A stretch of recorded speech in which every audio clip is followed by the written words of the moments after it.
You're someone who always talks about consensus and bringing people together in your statement if you get elected president. We've sampled what Republican presidential candidates and Democrats said about guns and gun safety, gun control. Where's the consensus between the two parties on how to deal with gun safety and these mass shootings? Well, I think, first of all, it is all these institutions need to have their security plans. We're trying to push them in all of our schools in Ohio, and sometimes it's hard to get people to do it. There is absolute consensus. Secondly, I don't know what this person's history is going to be, but we have to have better reporting so that the mentally ill can't get their hands on these guns. I think that's a consensus, too. And some beds for people who have an emergency situation where family knows and they can get them someplace where they're not going to kill themselves or kill some others or at least hurt themselves. If you were president, if you get elected president and you take office and the incidence of mass shootings is as high under your presidency as it has been under President Obama's, how would you characterize the degree to which that would be a priority for you to find some way to deal with that?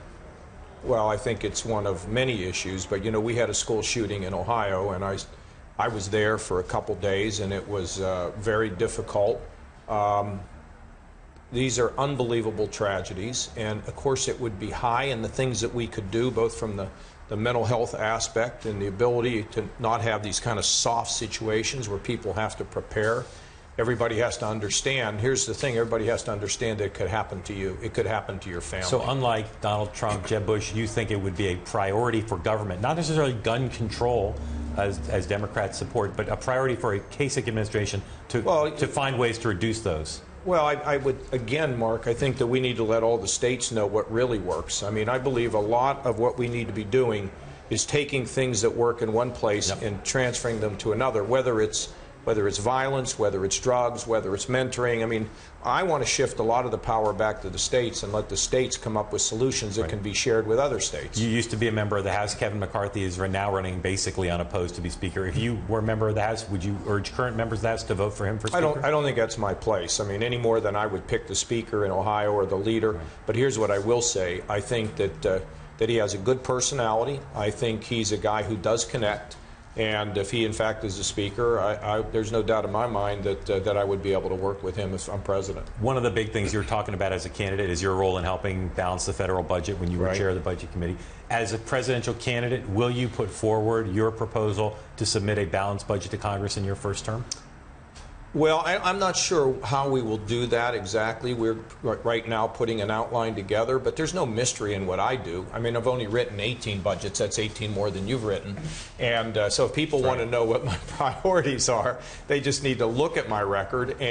But we'll put more and more meat on the bones as we get closer. Right, but just as a binary thing, you're running as a guy who knows how to balance budgets. If you got elected president for 4 years at least, in those 4 years, would you pledge and would you put forward something now to say to people, here's one of my budgets, this is how you get to balance? Well, look, I don't think it's going to be done. I mean, to be direct about it, anybody who says it can be done in 4 years or whatever, they really don't know what they're talking about. Because this is a process. Probably in the early years you'll see a little deficit increase because of the need to cut taxes and to rebuild the military. But the most important thing is to have a legitimate plan that shows you how to get there over time. And that's what I would do as the president. Could you guarantee the American people, if you were president for 2 terms, for 8 years, that by the end of there would be? We'd sure be. Again, I don't want to lay out specific years because I don't want to have to eat my words. But it's a high priority for me. Here's what I know. If we can have a legitimate plan to get us onto a balanced budget, coupled with economic growth, the economy would begin to take off. That's what I've done in Ohio. But I also know that any of the specifics I roll out there will probably be used as a club by some to beat me over the head. And you can do this, but you have to be smart in the way you do it. And you want to be measured in the way you do it, and you don't want to make big, bold predictions because you'll usually not be kept. But doesn't that, to some extent, someone could say that kind of undermines one of your big things? You say you know how to balance budgets, and you're sitting here telling us today, 8 years, you might not have a balanced budget. We might have it. You know, I don't make promises that I can't keep. And I did balance the federal budget as one of the chief architects. I also got the budget balanced in Ohio. So, no, I think what you're looking for is credibility. I think I have credibility when it comes to fiscal discipline, making hard decisions, dealing with entitlement programs. So I'm going to send you, I won't send you all 18, but I'll send you 4 or 5 of my budgets, and you can examine them, and I'll be glad to come on and talk about how we do it. Look, you know why outsiders are doing well now? Because politicians make promises and they don't keep them. I am going to commit this. We will be on a strong fiscal discipline. We will deal with entitlements. We will deal with the tax code.